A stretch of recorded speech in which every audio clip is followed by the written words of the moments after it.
At 11:47 p.m., Ethan Harper's phone lit up with a message he never asked for and never recovered from. It wasn't a paragraph.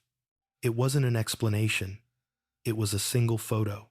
His wife, Lena, sitting in a dark bar she swore she'd never step into again, smiling in a way Ethan hadn't seen in months.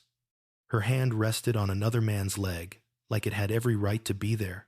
The unfairness hit first, how easily trust can be shattered while the loyal one stays blind. Then came the mystery. Why that bar? Why that man? And why did the bartender's message say, "I didn't know it was her"? In that frozen moment, Ethan sensed this wasn't just betrayal. It was the doorway to something far bigger, darker, and carefully hidden. Before we dive in, tell me where you're watching from and what time it is there right now. And don't forget to subscribe so you won't miss what comes next.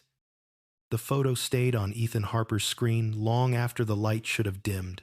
He sat at the edge of the bed, the room around him unnaturally quiet, as if the house itself was holding its breath. Lena's side of the mattress was cold. She had texted an hour earlier. A casual line filled with emojis. Still out with the girls? Don't wait up, the kind of message that used to make him smile. Tonight, it felt rehearsed, mechanical, like something typed with one hand while the other was resting on a stranger's leg. Ethan wasn't a jealous man.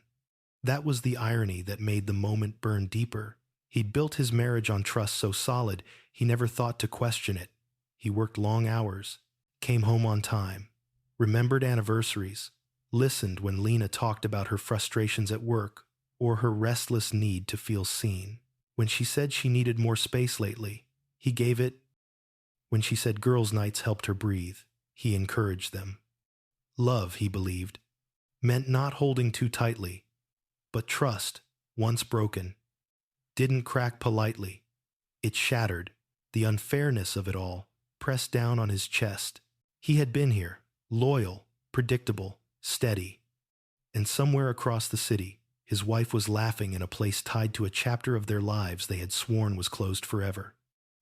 The bar wasn't just a bar.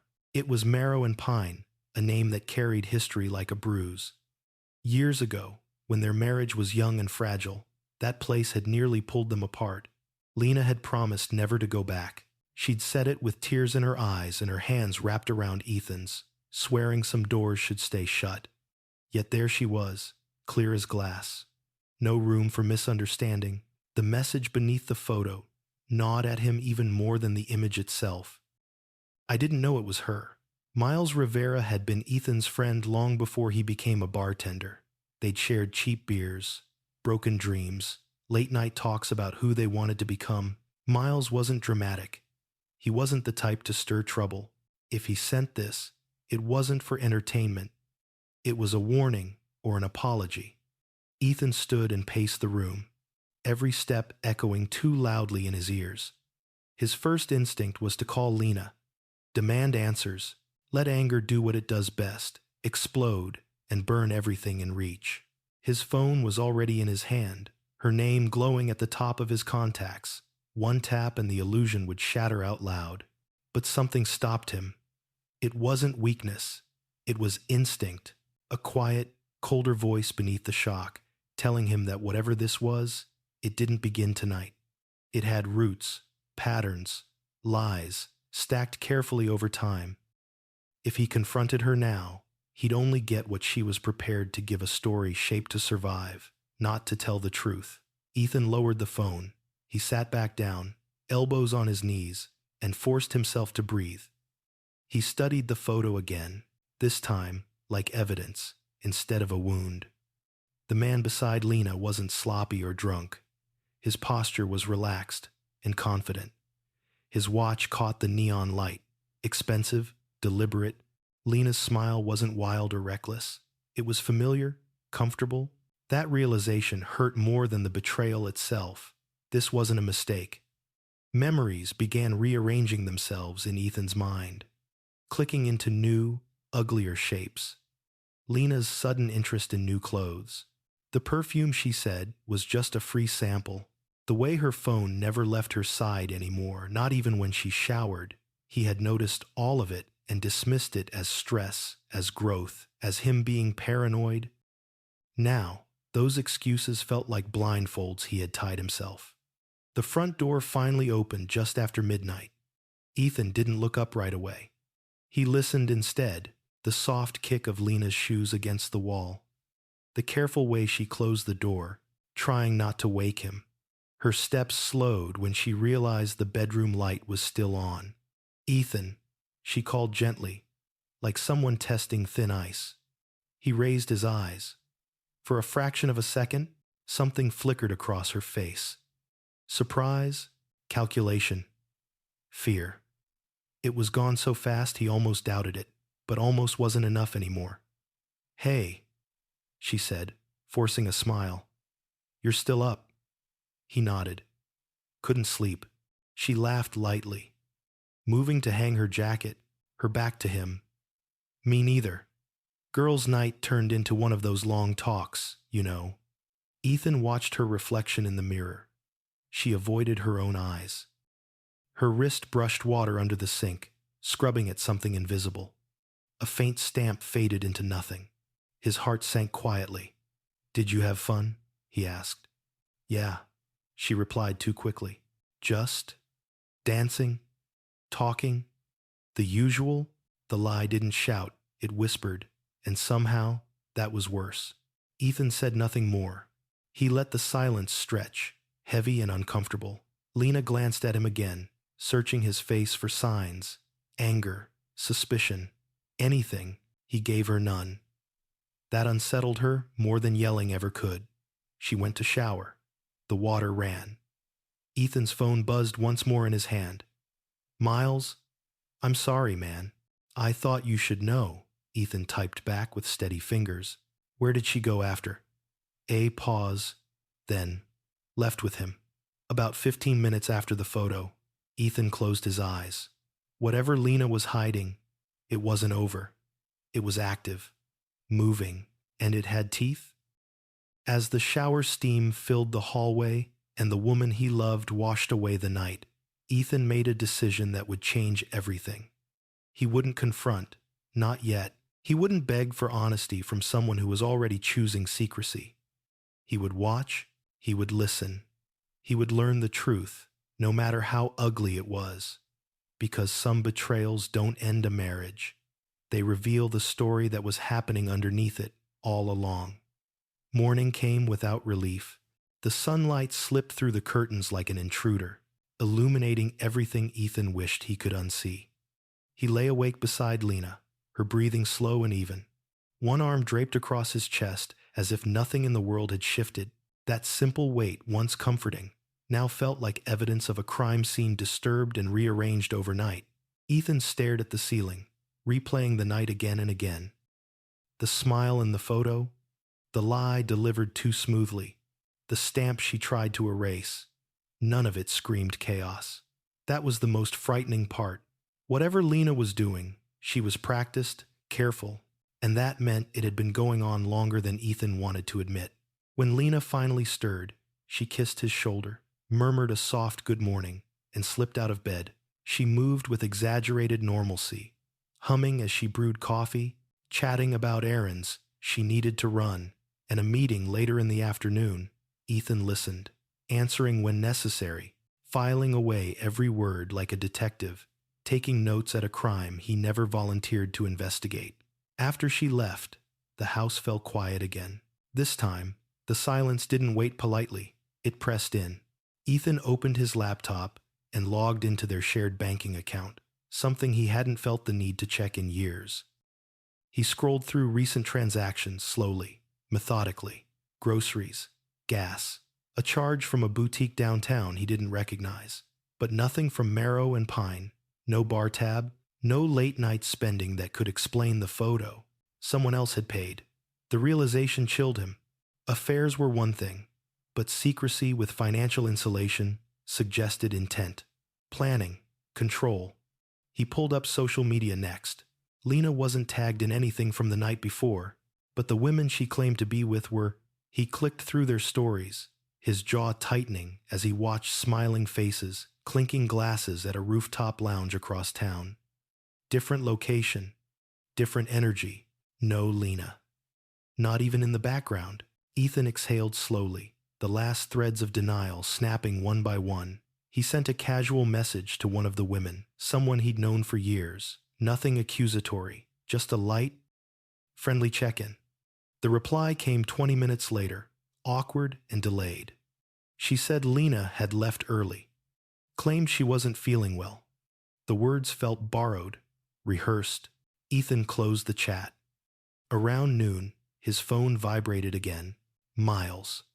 They met at a small cafe, a few blocks from Marrow and Pine, in neutral territory. Miles looked tired, older somehow, guilt sitting heavy behind his eyes. He stirred his coffee without drinking it. She comes in sometimes, Miles said finally. Not often, but enough that I noticed. Always with him. Ethan didn't interrupt. He doesn't drink much, Miles continued. Orders for her, pays in cash, tips too well. What's his name? Ethan asked. Miles hesitated. He booked the private booth under Graham Sloan. The name struck something loose in Ethan's memory. Not a face, just a feeling. A faint echo of tension.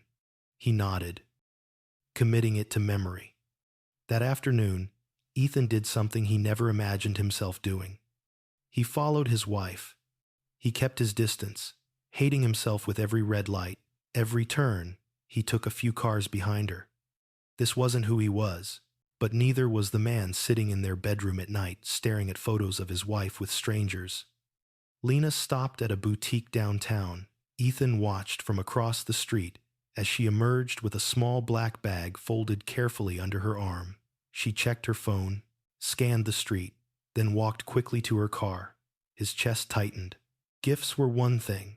This felt different. She drove to a parking lot near an office complex and waited. 10 minutes passed, then a sleek, dark sedan pulled in beside her. Ethan recognized the man immediately. The same polished calm from the photo, Graham Sloan. They didn't kiss. They didn't touch. That almost made it worse. Their conversation was brief, but intense. Body language tight, controlled.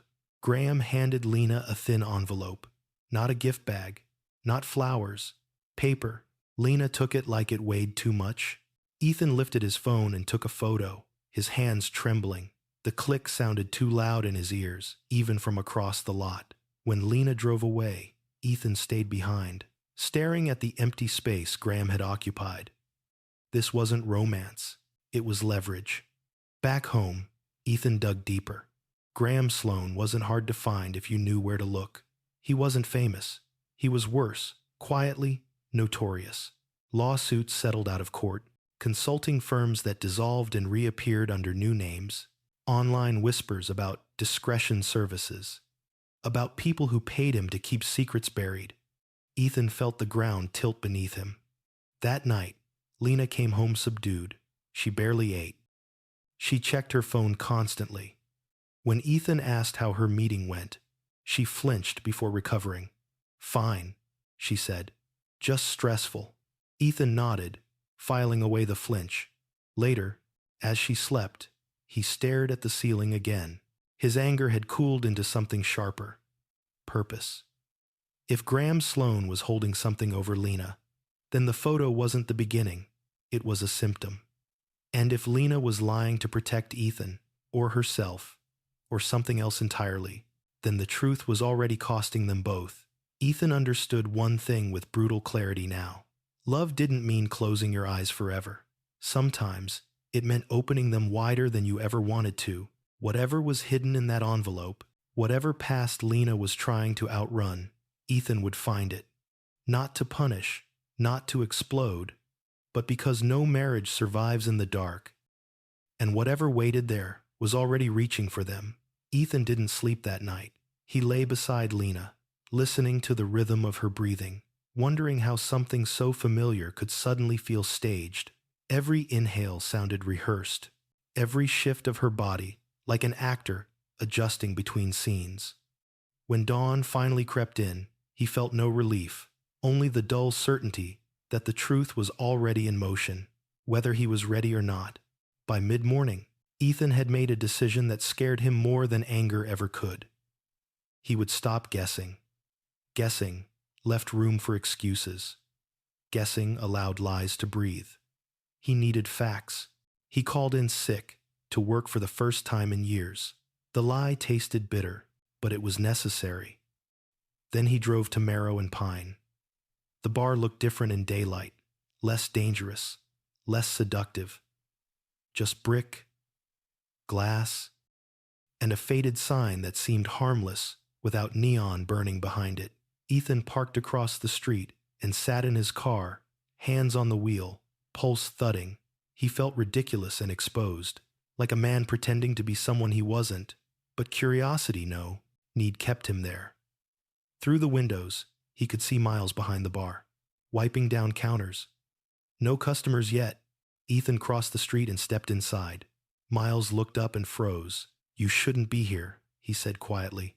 "I know," Ethan replied. "But I am." They didn't speak much after that. Miles poured him a coffee instead of a drink and nodded toward a corner table, out of habit more than invitation.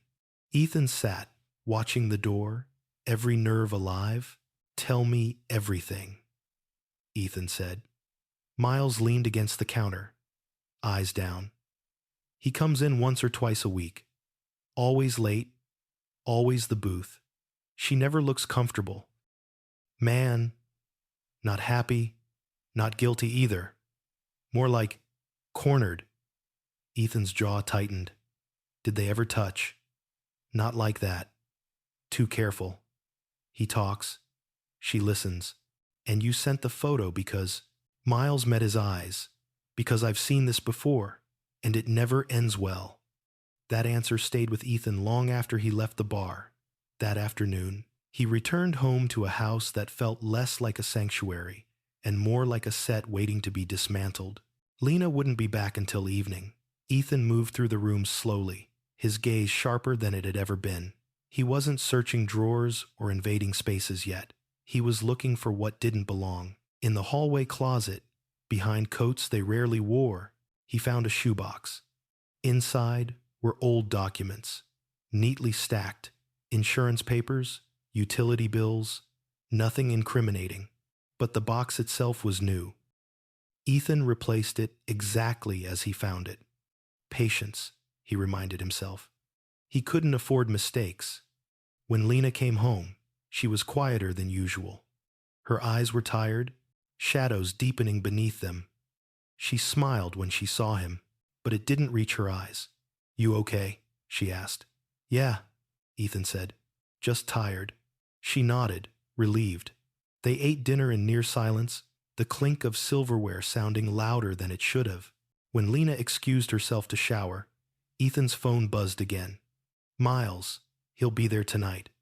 Ethan stared at the message, his chest tightened, but his mind felt strangely calm. He replied with a single word. "When?" Miles answered, "Same time." Ethan waited until Lena emerged from the bathroom in her robe, hair damp, face scrubbed clean of the day.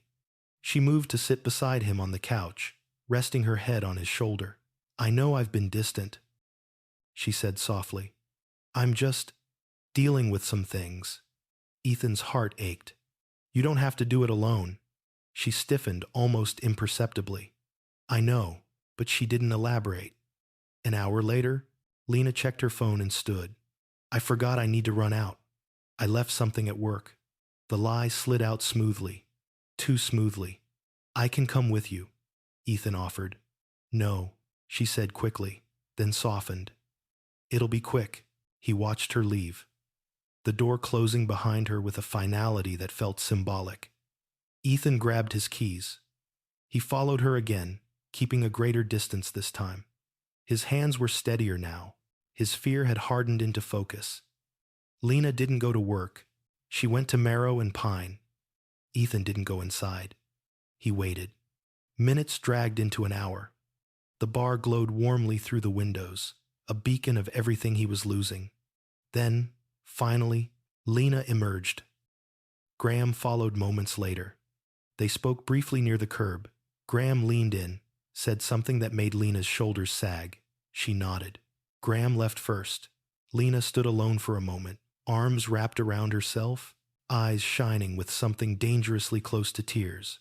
Then she wiped her face and walked to her car. Ethan didn't follow her home this time. Instead, he followed Graham. The sedan wound through the city and stopped at a storage facility on the edge of town. Graham exited the car and punched in a code, disappearing inside. Ethan parked and waited, heart pounding so hard he thought it might give him away. After several minutes, Graham emerged carrying nothing visible and drove off. Ethan sat frozen, a storage facility, an envelope, a past Lena wouldn't name. When Ethan finally returned home, Lena was already asleep. He lay beside her, closer than he'd felt in days, and wondered how two people could share a bed while standing on opposite sides of a secret. He understood now that this wasn't just about infidelity or trust. It was about power, about someone holding the past hostage and charging interest. And Ethan knew, with chilling certainty, that whatever was hidden in that storage unit was the key to everything. The story wasn't over. It was just beginning to reveal its teeth. Ethan waited 2 days before making his next move, not because the urge to act had faded, but because restraint had become his only weapon. He watched Lena closely during those days, noting the way she flinched at unexpected sounds, how she checked the locks twice before bed, how her phone never left her hand. Whatever Graham held over her wasn't abstract. It was close enough to touch, close enough to ruin her if mishandled. On the third morning, after Lena left for work, Ethan drove back to the storage facility. The place sat on the outskirts of town, all concrete and metal doors, the kind of place designed to forget what it held. Ethan parked near the entrance and took a slow breath. He told himself he wasn't breaking in. He was reclaiming the truth. He walked into the office and forced calm into his voice. "My wife rents a unit here," he said to the board clerk. "She's out of town and forgot the access code. I just need to grab some documents." The clerk barely looked up. "Name," Ethan gave it. The pause was brief, but loud in his head. Then the clerk nodded. "Unit C-17. Ethan's chest tightened. It was real. He signed a clipboard, took the temporary access card, and walked toward the rows of identical metal doors. Each step felt heavier than the last. This wasn't curiosity anymore. This was excavation. Unit C-17 waited at the end of a narrow corridor. Ethan unlocked it and rolled the door upward. The smell hit first dust, old paper, the faint scent of something chemical, like a room sealed too long. Inside were boxes stacked neatly, almost obsessively so. Nothing chaotic, nothing impulsive. This wasn't the hiding place of someone panicking. It was the archive of someone trying to control damage. Ethan stepped inside and closed the door behind him. He began with the nearest box. Old tax documents, manuals, things that looked harmless enough. In the second box, he found photo albums, not recent ones. Photos from before he and Lena met.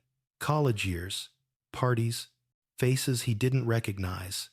Lena looked younger, sharper, more reckless. He felt like he was intruding on a stranger's life. Then he found the locked case. It was small, black, tucked behind 2 larger boxes.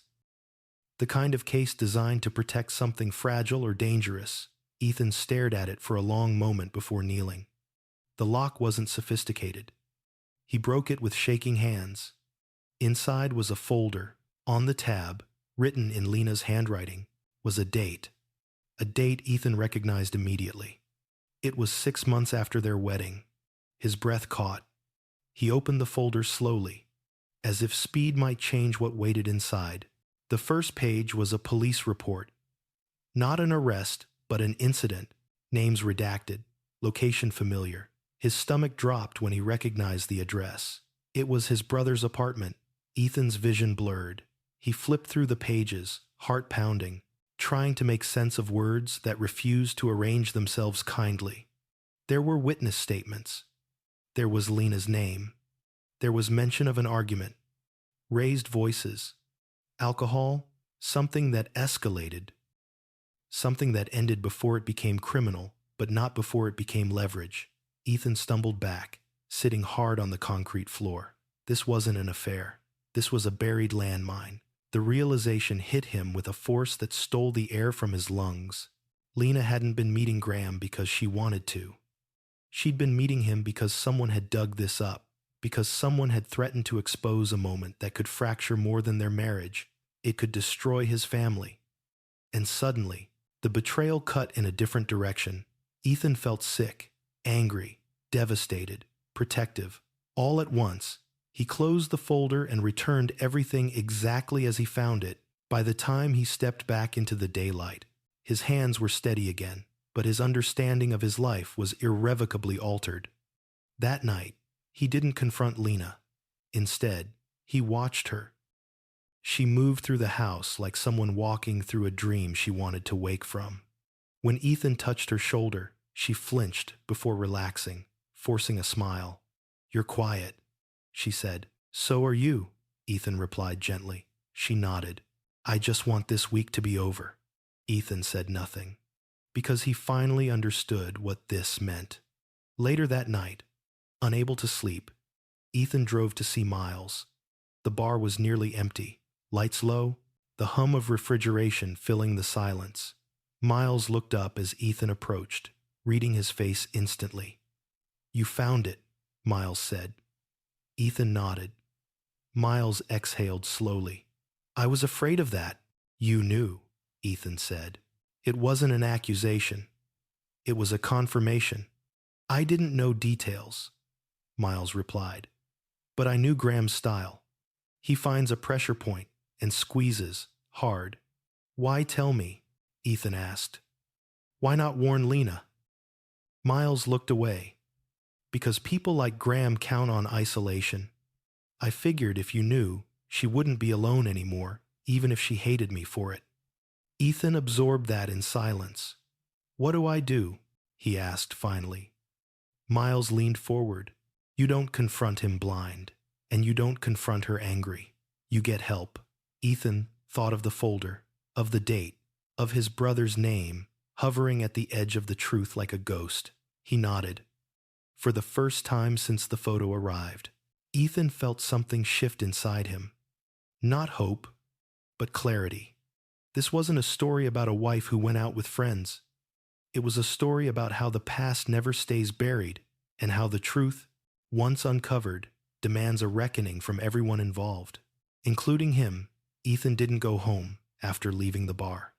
He drove aimlessly through the city, the streets blurring into a ribbon of light and shadow, his thoughts louder than the engine. The file from the storage unit replayed in his mind frame by frame, each detail cutting deeper than the last.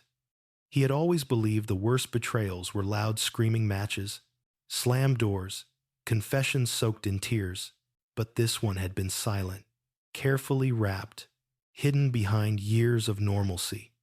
By the time he finally parked outside the house, the sky was already lightening. Dawn again, another morning where he would have to pretend nothing was wrong while everything was.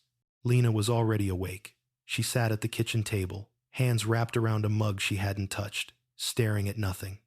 When she looked up and saw Ethan, something in her expression shifted, not surprise, not guilt, but fear.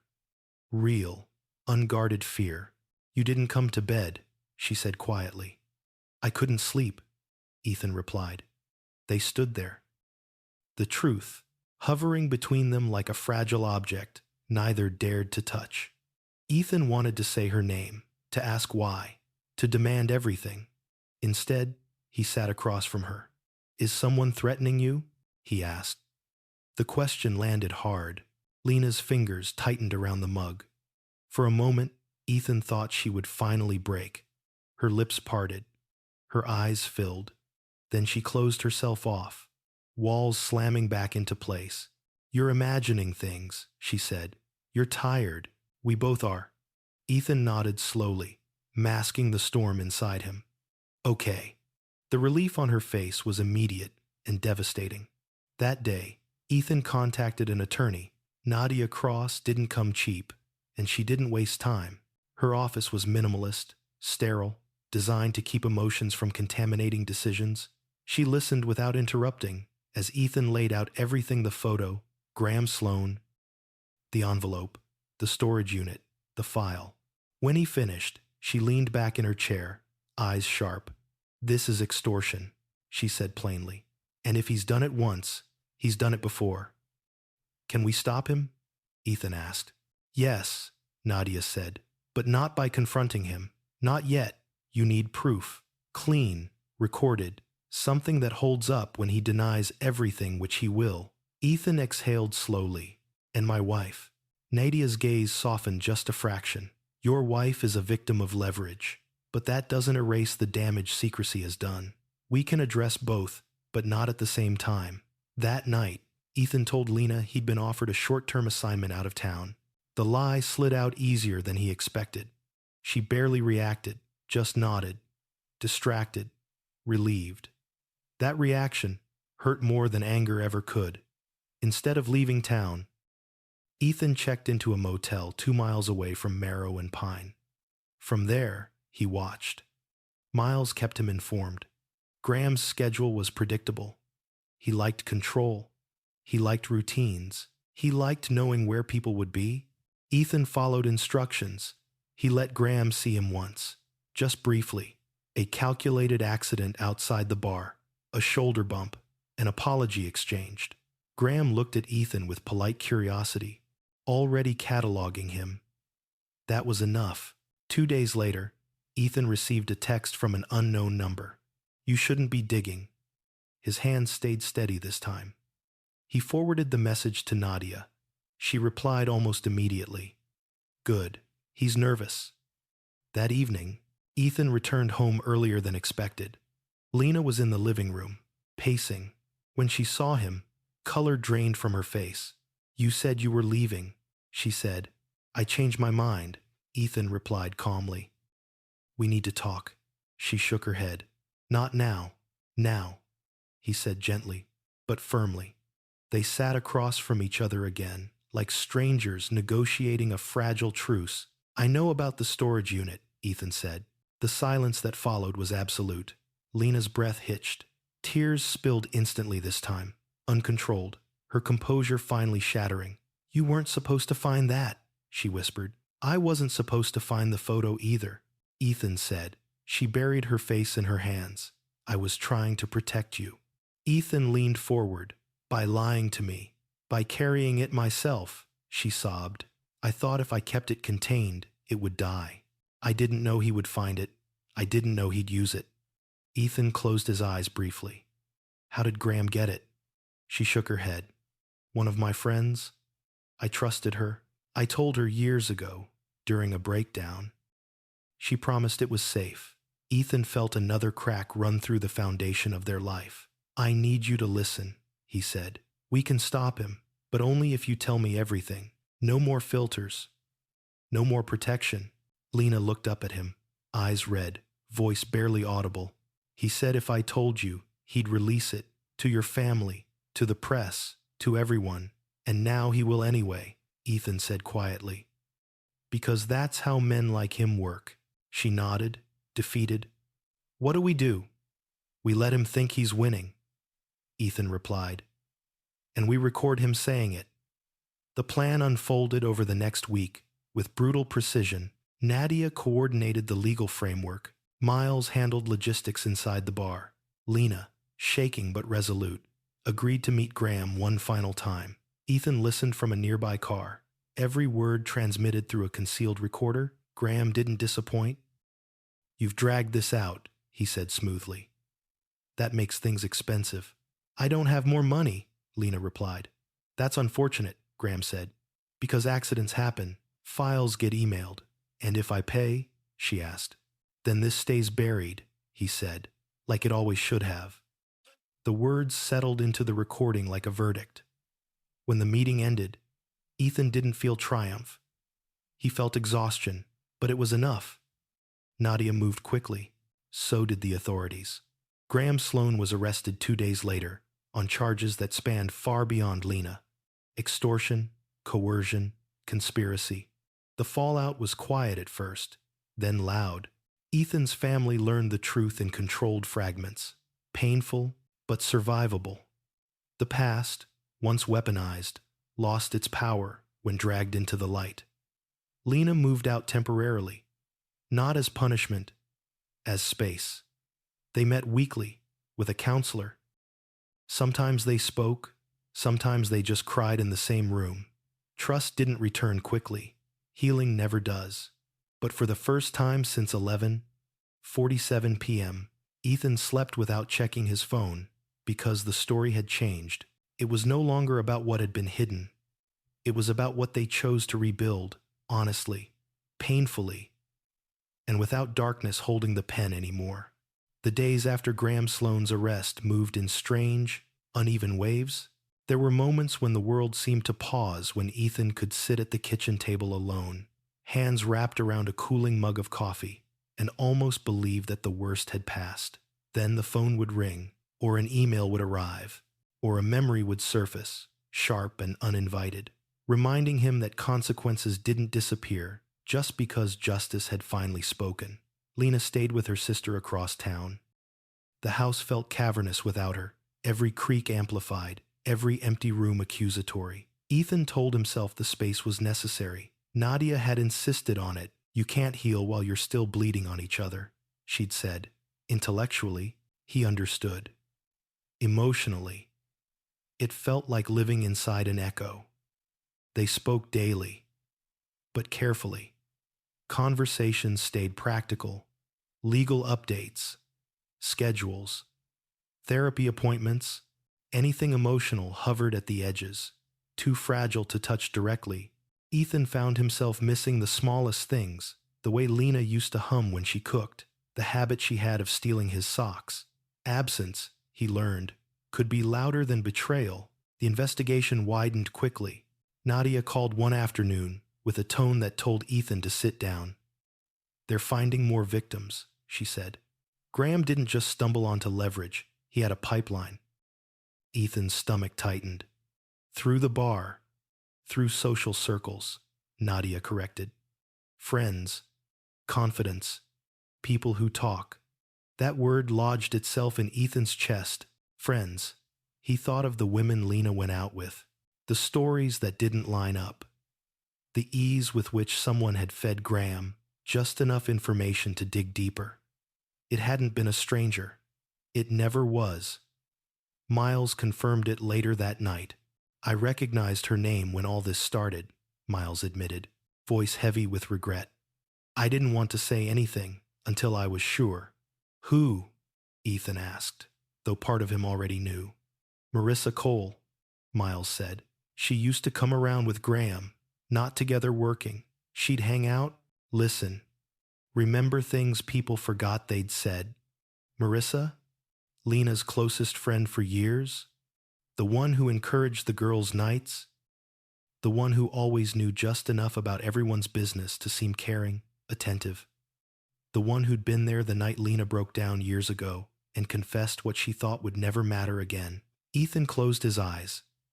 Betrayal, it seemed, was contagious. Confronting Marissa was out of the question for now. Nadia was clear. Anything said too early could poison testimony.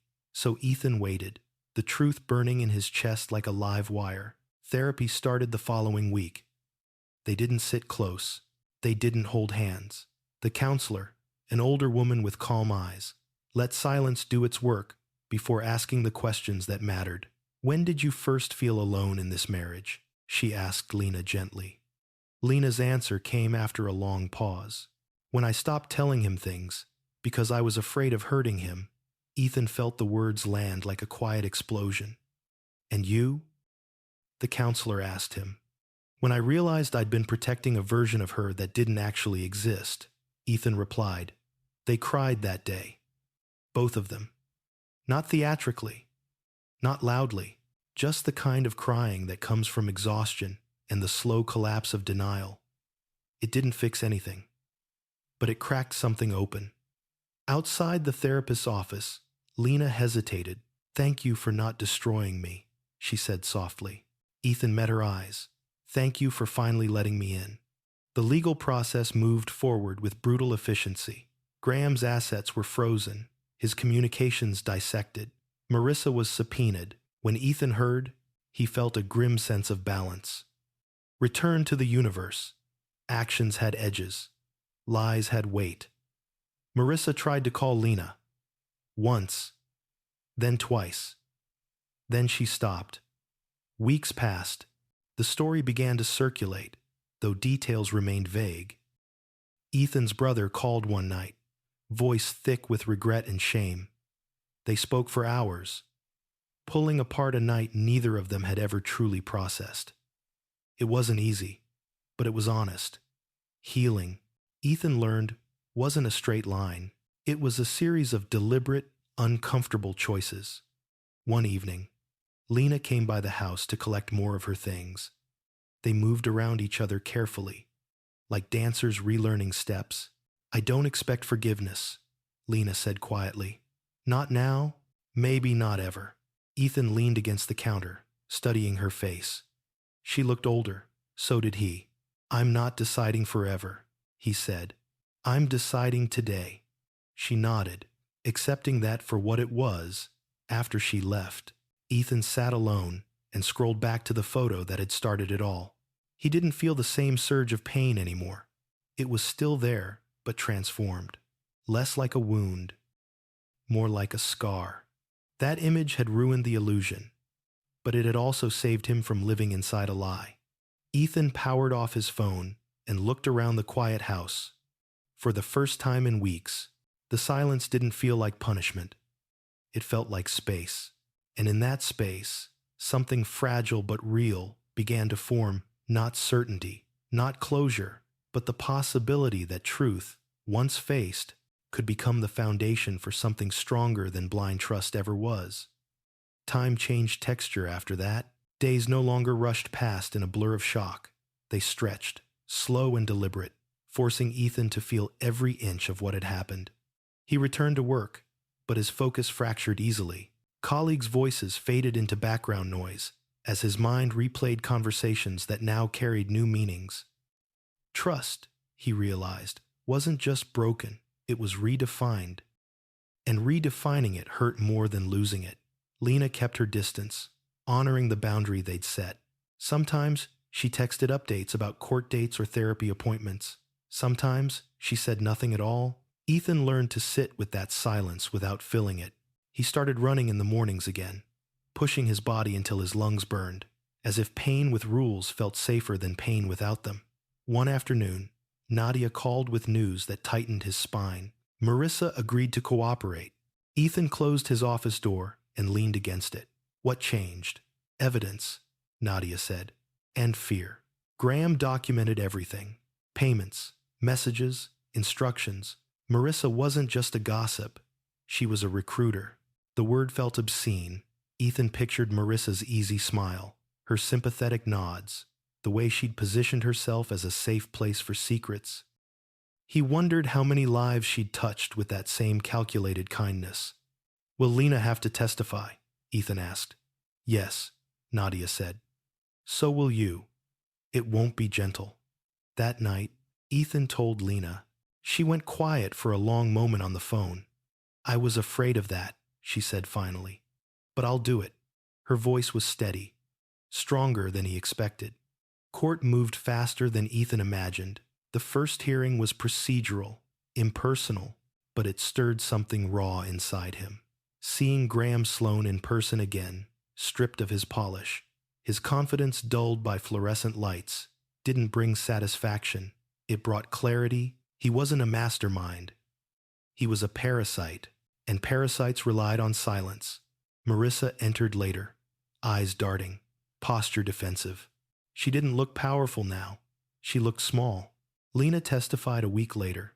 Ethan sat behind her, hands clasped, listening as she told the story she'd carried alone for years.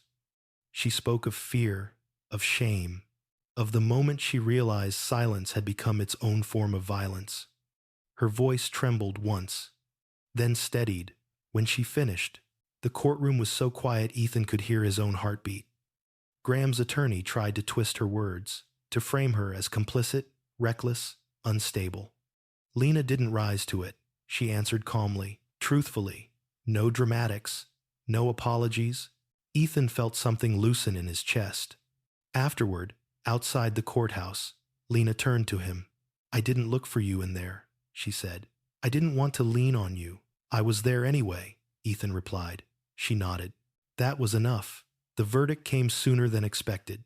Guilty on multiple counts. Sentencing scheduled. Marissa accepted a plea deal that ensured she would never again have the luxury of pretending she was harmless. The news should have felt like an ending. Instead, it felt like a pause. Ethan and Lena met for coffee a few days later. Neutral ground, sunlight pouring through the windows. They talked about ordinary things at first. Work schedules, the weather. Eventually, the conversation slowed. I don't know what we are, Lena said quietly. Neither do I, Ethan admitted.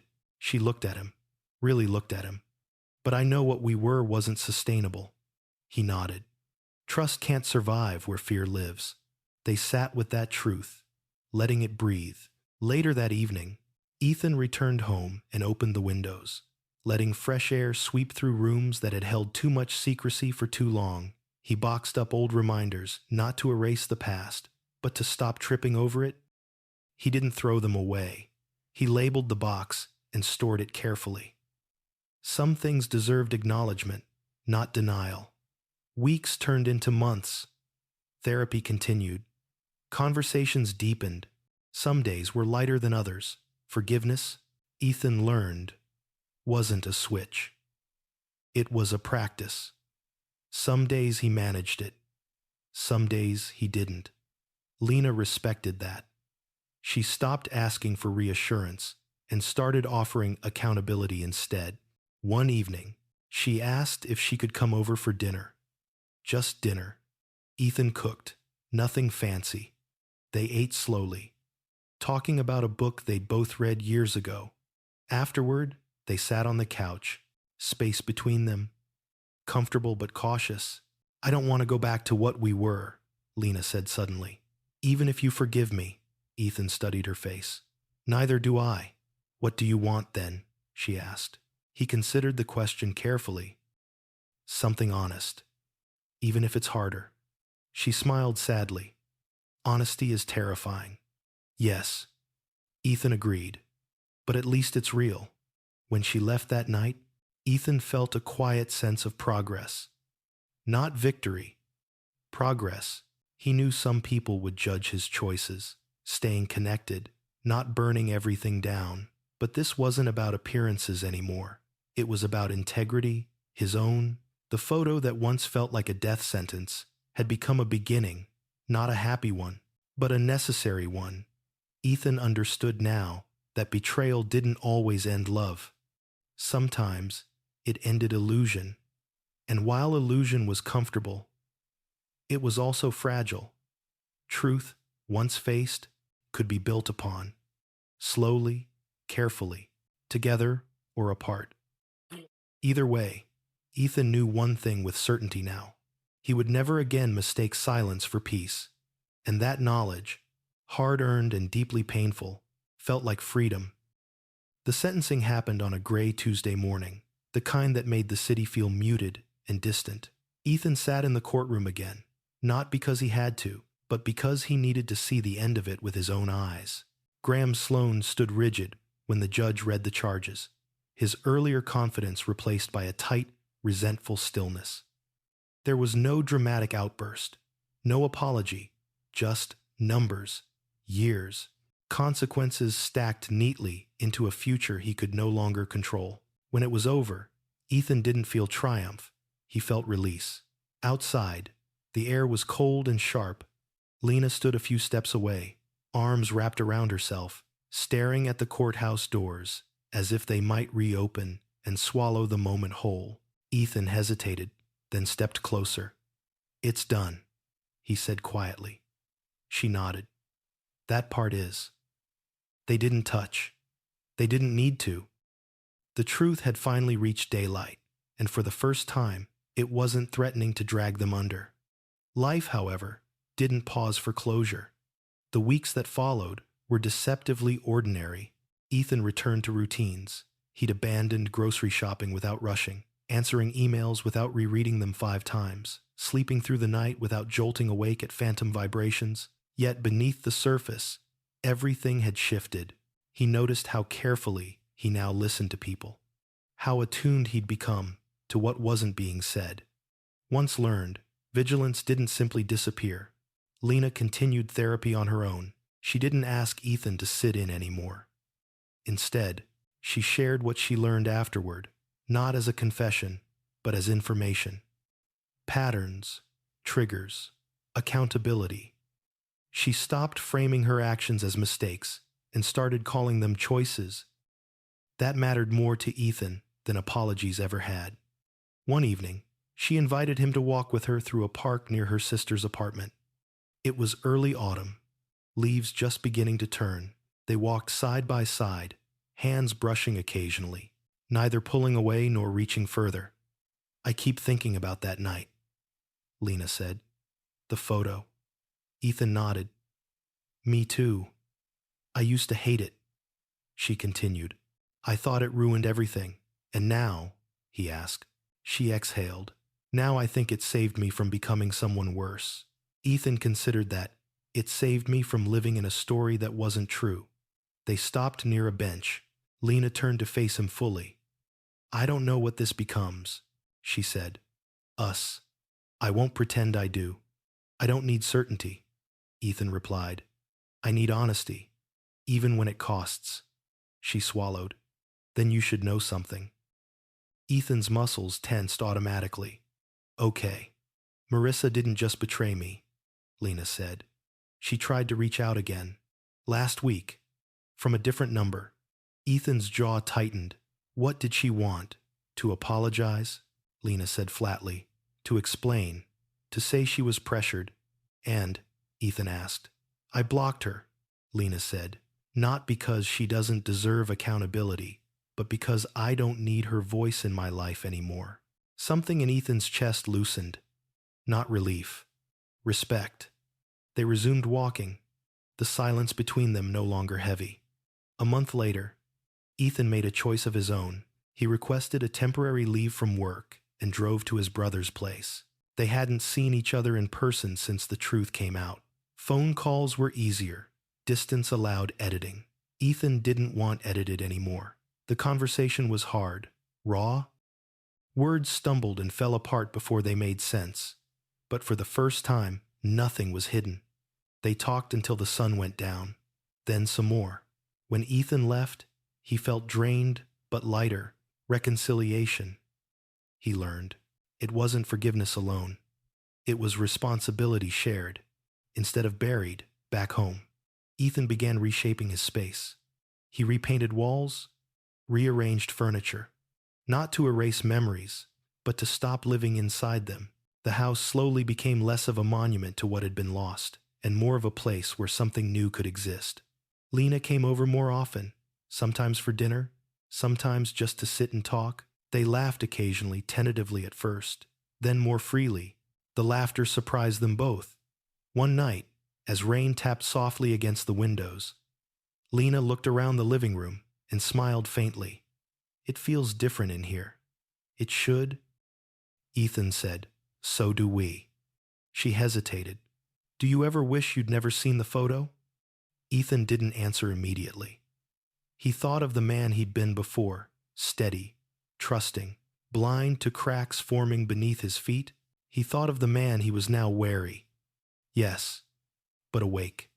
"No," he said finally. "I wish it hadn't been necessary, but I don't wish it away." Lena nodded, eyes shining.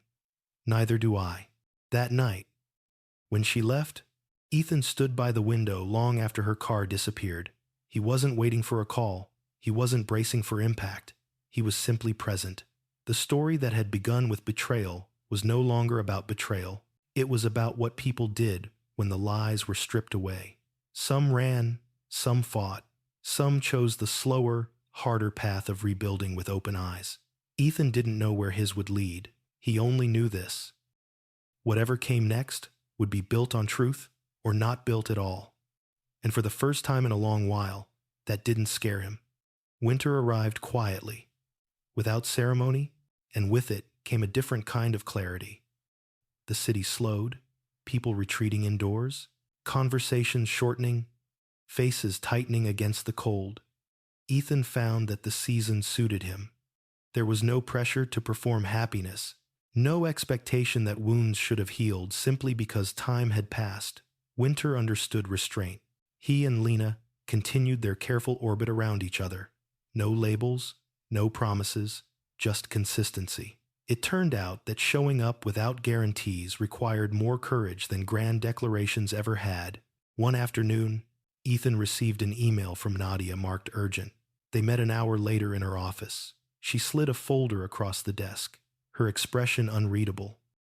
The prosecution uncovered something new while finalizing Marissa's plea. Ethan opened the folder and felt his throat tighten. Text messages, screenshots, dates. Marissa hadn't just passed information to Graham. She had curated it, encouraged Lena to talk, nudged conversations toward vulnerability, suggested bars, suggested distance. She had even orchestrated that first girls' night at Marrow and Pine years ago, the night that planted the seed Graham would later weaponize. She built the path, Ethan murmured. Yes, Nadia said, and she wants to trade one last piece of information for leniency. Ethan looked up. What information? Nadia hesitated. She claims Lena wasn't the only target. There were others, including someone close to you. Ethan's pulse spiked. Who? Your colleague, Nadia said. The one who recommended Graham's consulting firm to your company last year. Ethan sat back, stunned. The pieces rearranged themselves yet again, forming a pattern he hadn't wanted to see. The betrayal hadn't stayed confined to his marriage. It had brushed every corner of his life. What happens now? He asked. We let the truth finish what it started, Nadia replied. But you should be prepared. Exposure doesn't ask permission. That night, Ethan told Lena everything. She listened without interrupting, her face pale but composed. When he finished, she closed her eyes and took a slow breath. I wondered, she said quietly. About Marissa. I just didn't want to believe it. Do you want to stop this? Ethan asked. We can step back. Lena shook her head. No, I'm done protecting people who didn't protect me. The fallout came a week later. Articles surfaced. Not sensational, but precise. Words like manipulation, coercion, social engineering. Marissa's name appeared alongside Graham's, stripped of ambiguity. The colleague resigned quietly. Others came forward. A pattern became undeniable. Ethan watched it unfold from a distance, resisting the urge to engage publicly. He'd learned that truth didn't need amplification to be powerful. It only needed to be accurate. The phone rang less. The noise receded. One evening, Lena came over with a small box. I found these, she said, placing it on the table. Inside were old photos, not incriminating. Ordinary moments, birthdays, road trips, holidays. Evidence of a life that had existed before. Secrets crowded it out. I don't want to erase us, she said. But I don't want to pretend either. Ethan sifted through the photos slowly. He recognized joy there. Real joy, untainted by what came later. We don't have to decide tonight, he said. She smiled faintly. I know. They cooked together that night, moving easily around the kitchen, muscle memory doing what emotions couldn't yet trust themselves to do. At one point, Lena laughed a real laugh. Unguarded, it startled them both. Later, as they sat on the couch, Lena turned to him. If we keep going, she said carefully, it has to be different. Ethan met her gaze. Name it. No secrets framed as protection, she said. No silence disguised as love. And if it's too heavy, Ethan asked. Then we say so, Lena replied. Out loud. Before it rots. Ethan nodded. That's the only way I know how to live now. They didn't make declarations. They didn't reclaim old titles. They agreed to start with honesty and let everything else earn its place.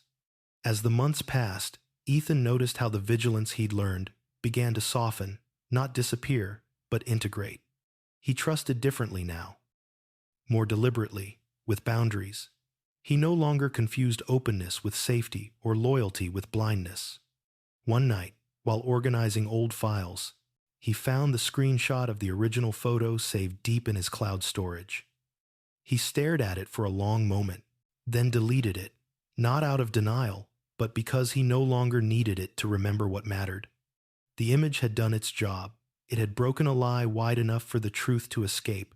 Ethan shut down his computer and looked around the room.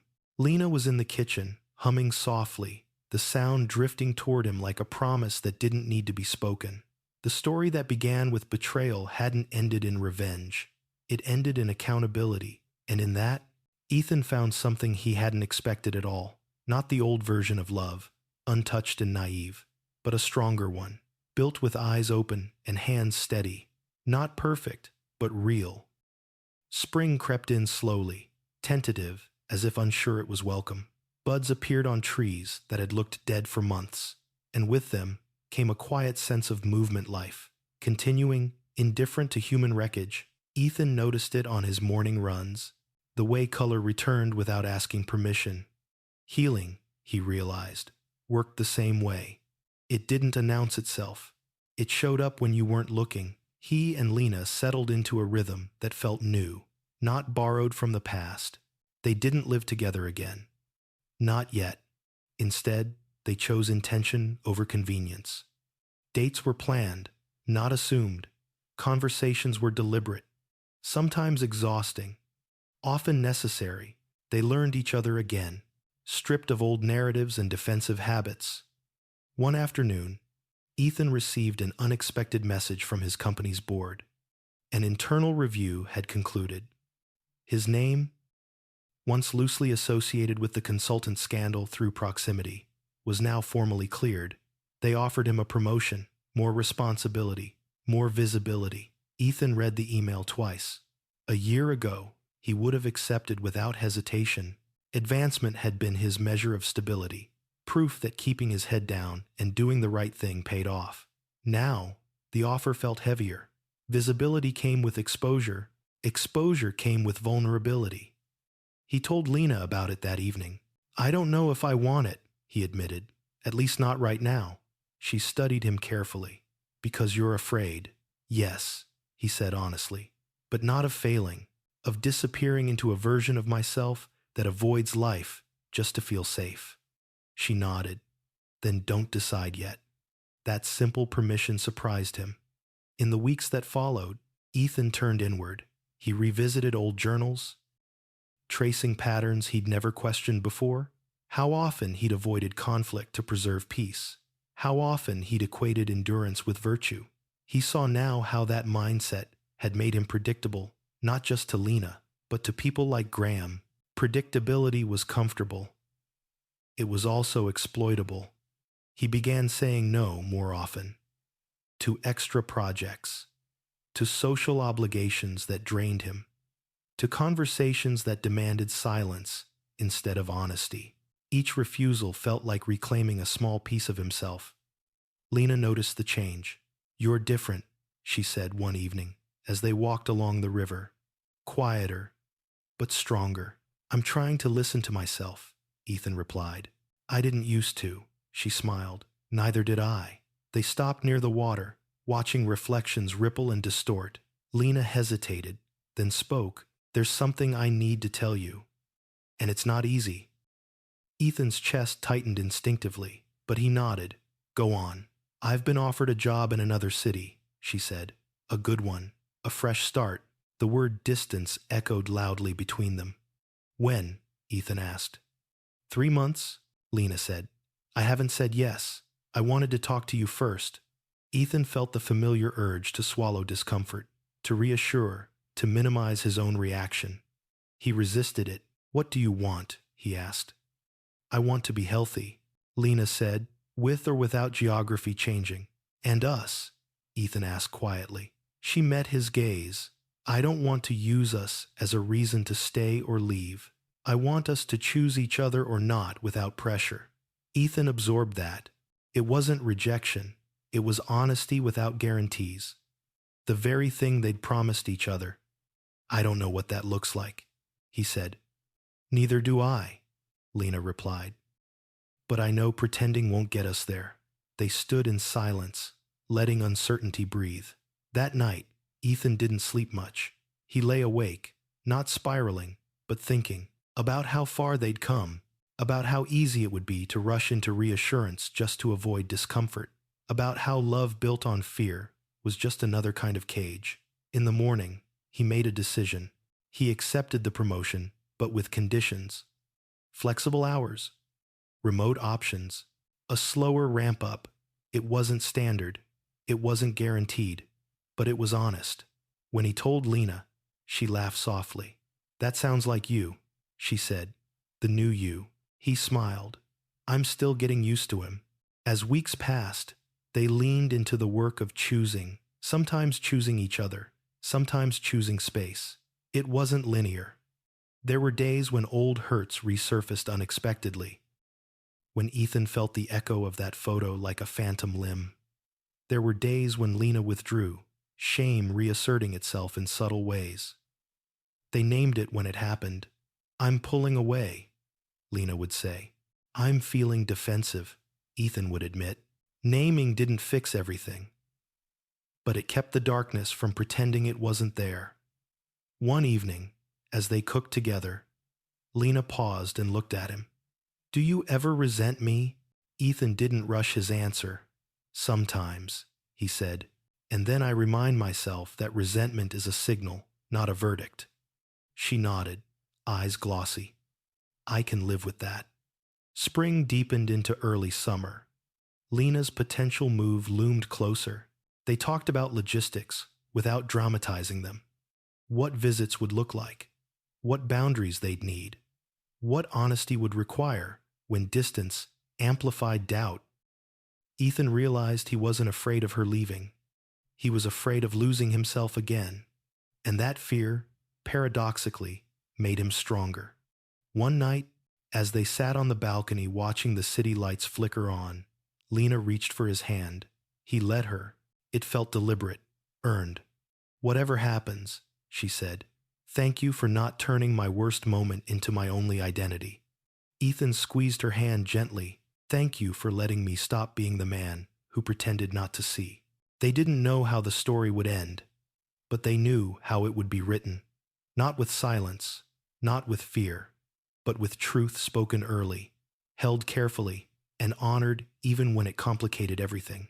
And that, Ethan understood now, was the bravest choice either of them had ever made. Summer arrived with weight and heat, the kind that pressed against the skin and made everything feel exposed. There was no hiding from it. Ethan felt that same exposure settling into his life as Lena's potential move shifted from an abstract future into a date circled quietly on calendars neither of them pretended not to see. They didn't talk about it every day. That was the rule. Let the decision breathe. Let their connection stand on its own, rather than bending under the pressure of an approaching deadline. Still, the knowledge lived between them, shaping conversations, sharpening emotions. One afternoon, Ethan found himself alone in the house again, sorting through a drawer he hadn't opened in years. Inside were old receipts, expired warranties, and at the very bottom, a folded piece of paper he didn't recognize. He opened it carefully. It was a handwritten letter, not addressed, not dated, just words. The handwriting was Lena's. Ethan sat down slowly, pulse steady but alert. The letter wasn't new. The paper had softened with time. "If you're reading this, it means I failed at protecting you the way I thought I could. I told myself silence was love. I told myself I was being strong. But strength that hides the truth is just fear wearing armor." Ethan's throat tightened. The letter continued, written in the raw, unfiltered voice of someone who didn't expect to be heard. "I don't know if you'll ever forgive me. I don't know if you should, but I need you to know that none of this came from wanting someone else. It came from not believing I deserved honesty without punishment." Ethan folded the letter and sat there for a long time. This wasn't evidence. It wasn't leverage. It was a confession Lena had written for a future she never expected to face. That night, when Lena came over for dinner, Ethan handed her the letter without a word. Her face drained of color as she recognized it. "I wrote that years ago," she whispered.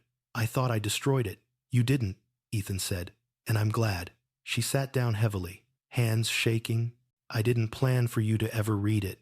I just needed the truth to exist somewhere outside my head. Ethan nodded. It does now. They talked for hours after that, not rehashing events, but unpacking beliefs. Lena spoke about growing up, learning that conflict meant abandonment, that mistakes meant exile, that love was something you preserved by making yourself smaller, quieter, easier to keep. Ethan listened, not to excuse, but to understand. I thought I was being selfless, Lena said softly. I didn't realize I was stealing your right to choose. That was the real betrayal, Ethan said gently. Not what happened, but deciding for me. She nodded, tears slipping free. I see that now. In the weeks that followed, the conversation changed. It grew heavier, but cleaner. They stopped circling the past and started examining the future with unflinching honesty. Lena's job offer solidified. The city was real now. The apartment options, the start date. Ethan surprised himself by feeling less panic than he expected. The fear was there, but it wasn't in control. I don't want to do long distance if it's just us waiting to see who breaks first, he told her one night. Neither do I, Lena said. I don't want promises we can't keep. So what do we want? Ethan asked. Lena thought carefully. I want the freedom to grow without running away. And I want the chance to build something with you that isn't based on obligation. Ethan exhaled slowly. Then let's not frame this as staying or leaving. Let's frame it as choosing with clear rules. 8. They wrote them down together, awkwardly at first, then with growing confidence. Boundaries, check-ins, what honesty meant in practice, not theory. What happened when fear resurfaced, what they would do instead of withdrawing. It felt unromantic, clinical even, but it felt real. One evening, Ethan met Miles for a drink, coffee this time, out of habit, more than principle. They sat on a quiet patio, the city humming around them. You look different, Miles said. So do you, Ethan replied. Miles nodded. I hear Lena's moving. Maybe, Ethan said. You okay with that? Ethan considered the question. I'm okay with not pretending I control outcomes. Miles smiled faintly. That's growth, man, Ethan laughed softly. That's survival. Later that night, Ethan returned home and stood in the doorway of the bedroom. The space no longer felt haunted. It felt neutral, open. He realized then that no matter what happened with Lena, he wasn't afraid of being alone anymore. He had faced the worst version of his story and lived. The final court paperwork arrived a few days later. Graham's sentencing was finalized. Marissa's plea entered the record. The chapter closed officially, stamped and sealed. Ethan didn't celebrate. He didn't mourn. He filed the documents away and moved on. On a warm Sunday afternoon, Lena came over with boxes. Not to move in, to move out what remained. They worked side by side, passing items back and forth. Occasionally, they paused, memory flickering across their faces. Some things they kept, some they let go. When the last box was sealed, Lena stood in the center of the living room, suddenly unsure. This is the part where stories usually end, she said. Ethan smiled faintly. Ours doesn't have to. She looked at him, eyes searching. Will you come visit? Yes, he said without hesitation. And will you tell me if this stops feeling right? She asked. Ethan met her gaze. Immediately, she stepped forward, then not desperate, not hesitant, and hugged him. He returned it, feeling the moment for what it was. Not a promise, not a goodbye, a choice made in clarity. As she left, Ethan felt something settle inside him, not closure, but trust. Not in her alone, in himself. The photo that once shattered his world had forced him to confront truths he'd spent a lifetime avoiding. It had burned away his illusions and left him standing in something far less comfortable but far more solid. Whatever came next, Ethan knew he would meet it awake, and that made all the difference. The day Lena left was quieter than Ethan expected. No dramatic farewell, no last-minute doubts shouted across the driveway.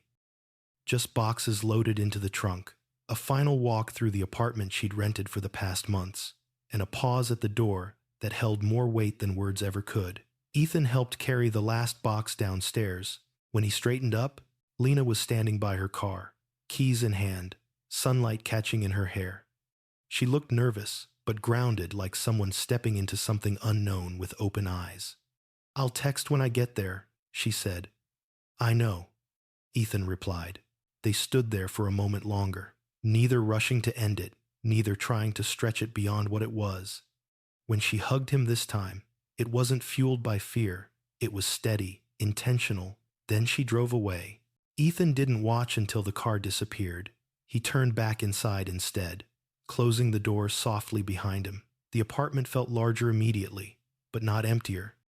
He walked through each room slowly, noticing what remained and what didn't. There were fewer echoes now, fewer ghosts. That night, he cooked for one out of habit, then laughed quietly at himself and packed half away. Growth, he'd learned, often showed up in the smallest adjustments. The first weeks after Lena moved were strangely peaceful. They talked every few days, not on a schedule, but with intention. Conversations were shorter, more focused. They didn't fill silence to reassure each other. They respected it. Ethan threw himself into work, not to escape, but to engage. The promotion challenged him in ways he hadn't anticipated. He was asked to lead differently, to speak up, to challenge assumptions, to step into rooms where disagreement was expected rather than avoided. He noticed how the old Ethan would have softened his edges to keep things smooth. This version didn't. When he disagreed, he said so calmly and clearly. When he didn't know, he admitted it. To his surprise, people respected him more, not less. One evening, after a particularly long day, Ethan sat alone on his balcony and scrolled through old messages on his phone, not looking for pain, just reflecting. He stopped at the original text from Miles. The timestamp still read 11:47 p.m. He stared at it for a long moment, then archived the conversation. Not erased, just put in its proper place. Miles came by a week later, bringing takeout and an energy that felt lighter than it had in months. "You survived," Miles said, grinning. "So did you," Ethan replied. They ate and talked about ordinary things, sports, work, plans. Eventually, Miles grew quiet. "I want you to know," he said. "Sending that photo nearly wrecked me. I kept wondering if I should have stayed out of it." Ethan shook his head. "You didn't interfere. You interrupted." Miles nodded slowly. "That's a good way to put it." After Miles left, Ethan sat with that thought. Interruption. The story of his life had changed, not because of betrayal alone, but because someone had refused to let a lie continue uninterrupted. Weeks passed. Summer deepened. Lena called one night, voice bright with cautious excitement. "I got the job," she said. "I mean, I really got it. Not just the offer. I feel capable. I'm proud of you," Ethan said, and meant it without reservation. There was a pause. "I miss you," she added. Ethan didn't rush to respond. "I miss you too." The honesty felt clean. No hooks, no expectations. As the months went on, Ethan noticed something else shifting. His instinct to monitor, to anticipate disaster, slowly loosened its grip. He still noticed details, still paid attention, but the vigilance no longer controlled him. It informed him. He began dating again, not seriously, not as replacement, but as exploration. He was upfront about where he stood, what he could offer, what he couldn't.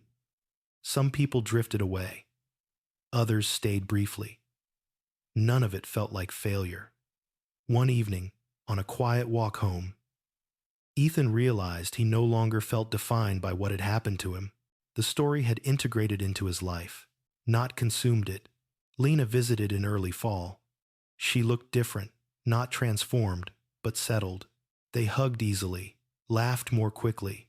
They spent the weekend together, moving through the city like old friends, discovering familiar streets with new eyes. On the last night, sitting across from each other at a small restaurant, Lena asked a question she'd been holding back. "Do you think we're moving toward each other?" she said, "or just learning how to stand on our own?" Ethan considered it carefully.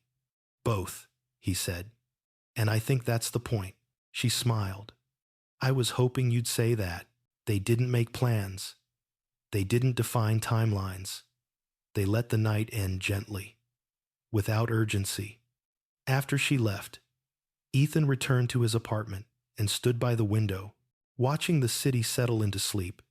He felt calm, not numb, not detached, but present. The journey that began with a photo meant to expose betrayal had done something unexpected.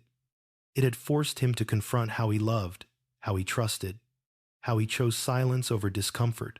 It had stripped him of certainty and replaced it with something far more valuable: agency. Ethan understood now that healing wasn't about restoring what was lost. It was about becoming someone capable of living honestly, with or without guarantees. He turned off the lights and went to bed, unafraid of what the night might bring. Because for the first time in a long while, the future didn't feel like something happening to him. It felt like something he was actively, deliberately creating. Autumn sharpened everything. The air grew crisp, conversations clearer, choices harder to avoid. Ethan welcomed it. There was something honest about a season that stripped things down to essentials. Work stabilized into a rhythm that felt earned rather than endured. Ethan's leadership style, once quiet to the point of invisibility, had become deliberate.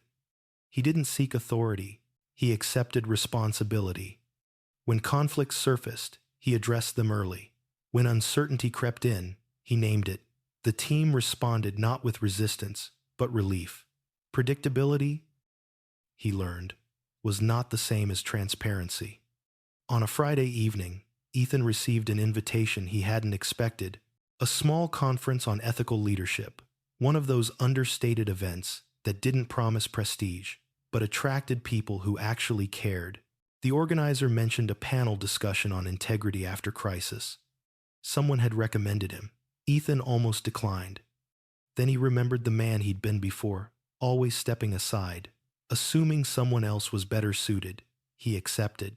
The conference took place in a converted warehouse, filled with soft light and quiet conversations.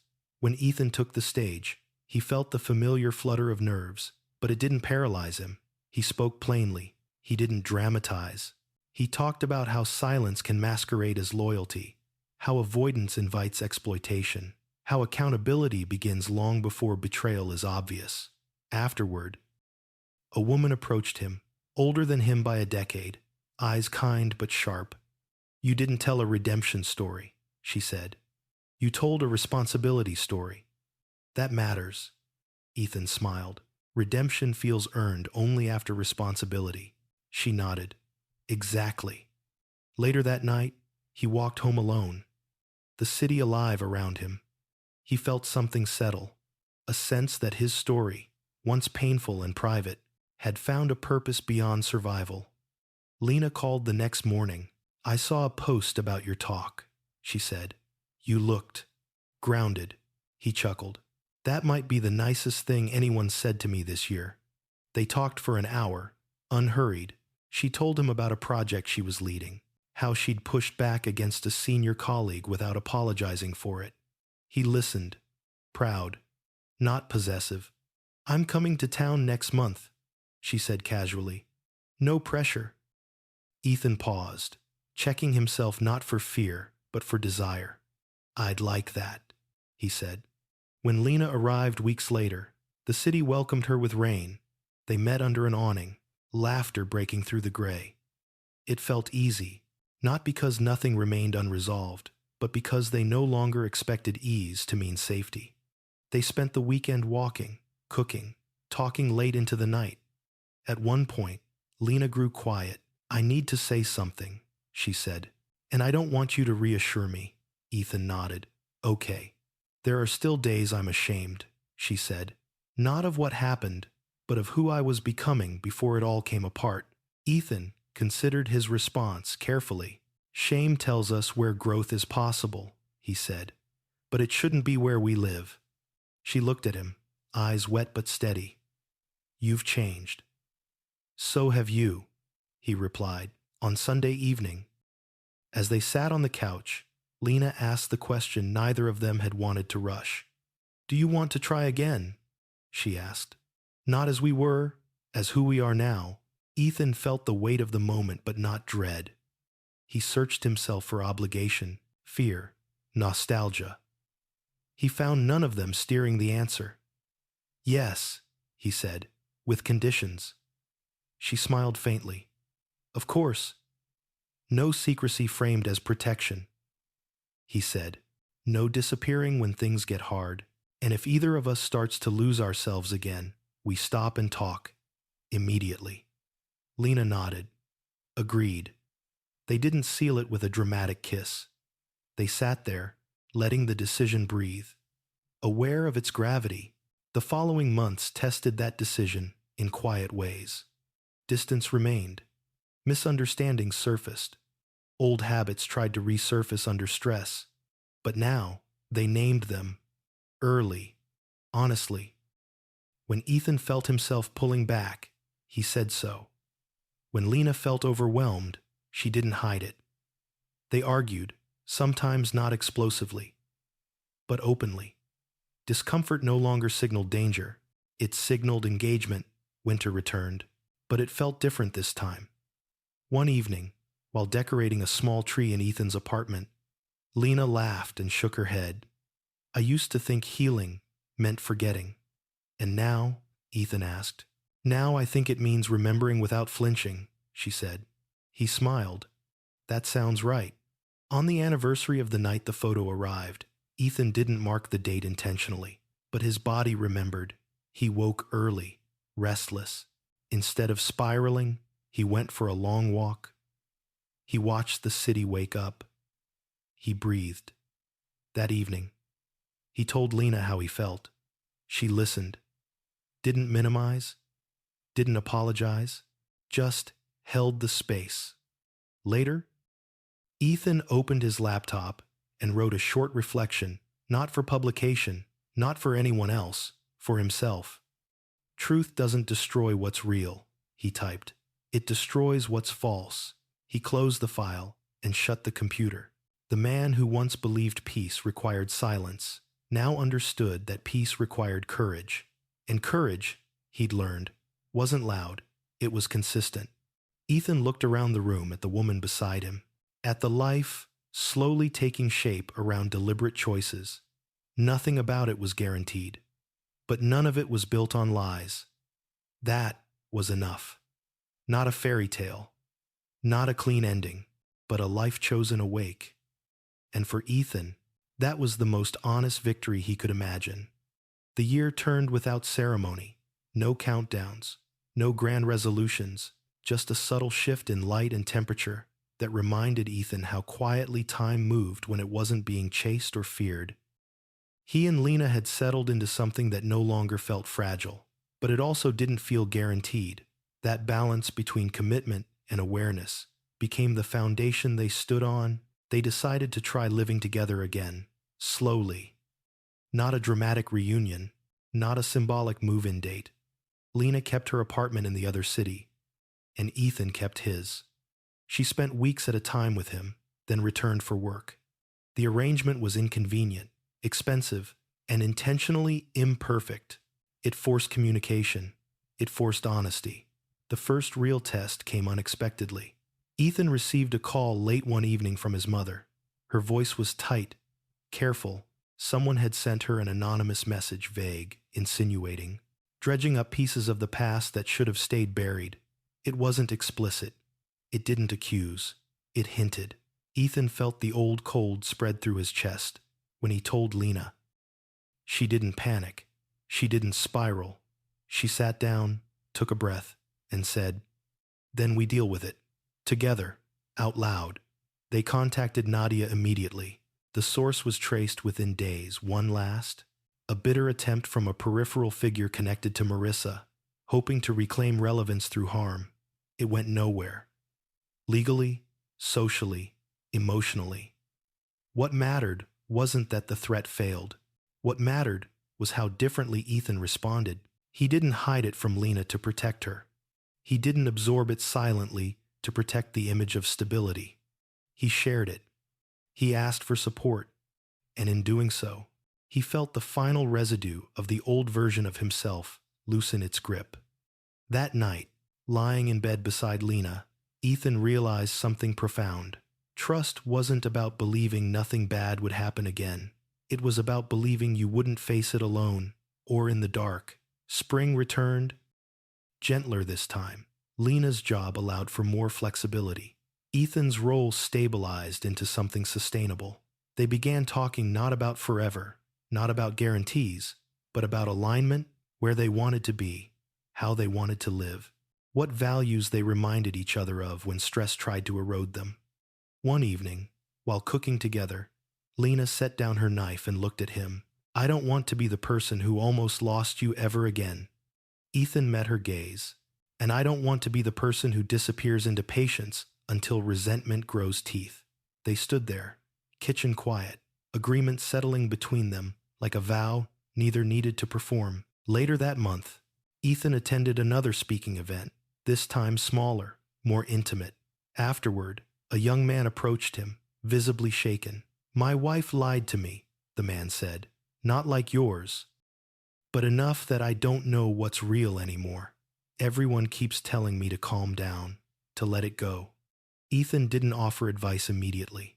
He remembered how suffocating that dismissal felt. "You don't need to calm down," he said finally. "You need clarity, and you're allowed to want it." The man nodded, eyes wet, relief visible. Ethan walked home that night thinking about how pain, once integrated, became a compass rather than a wound. He hadn't chosen his story, but he had chosen how to carry it. The question of marriage resurfaced quietly, without pressure, not as a repair attempt, not as proof of success, just as a possibility. They talked about it on a long drive one afternoon, windows down, road stretching open ahead. "I don't want to marry you to fix what was broken," Lena said. "I'd only want to do it to honor what we rebuilt." Ethan smiled. "That's the only version I'd accept." They didn't decide then. They didn't need to.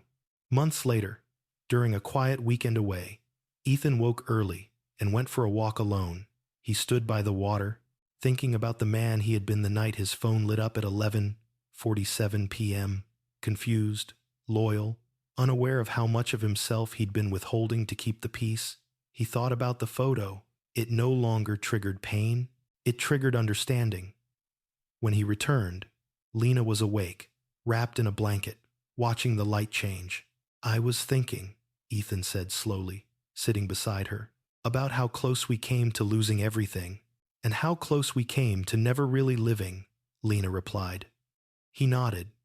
"I don't need guarantees," he said, "but I do want to choose you every day without fear being the reason." Lena reached for his hand. "Then I choose you the same way."